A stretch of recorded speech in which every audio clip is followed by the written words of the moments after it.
దేశంలోనే నాణ్యమైన మద్యాన్ని, నాణ్యమైన బియ్యము, నాణ్యమైన చదువు, నాణ్యమైన జీవితం, నాణ్యమైన శాంతి భద్రత ఇస్తామని చెప్పిన ముఖ్యమంత్రి చూశాం. కానీ నాణ్యమైన సారా ఇస్తారని చెప్పిన ముఖ్యమంత్రి ఈ భారతదేశంలో ఉన్నాడు, అది చంద్రబాబు నాయుడు.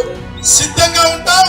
మీరందరూ ఎట్లా కట్టకొచ్చినా సరే ముక్కలు చెక్కలుగా విసిరేశాఖరికి వచ్చే ఎన్నికల్లో జగన్మోహన్ రెడ్డి గారిని ఈ రాష్ట్ర ప్రజల పక్షాన ముఖ్యమంత్రిగా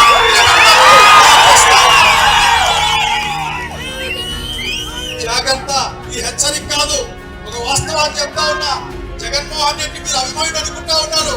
జగన్మోహన్ రెడ్డి అభిమానుడు కాదు, వైఎస్ రాజశేఖర రెడ్డి కొడుకు జగన్మోహన్ రెడ్డి అర్జునుడు పద్మ వ్యూహాన్ని ఛేదిస్తాడు. మీకు పరాభవం తప్పదు. ముఖ్యమంత్రిగా మా నాయకులు చూస్తాం. కష్టంలో నష్టంలో మీరు జరిగే రాజకీయ మీ యొక్క సొంత పోరాటంలో జీవనంలో ఏ కష్టం వచ్చినా సరే ఈ రోజున్న వైసీపీ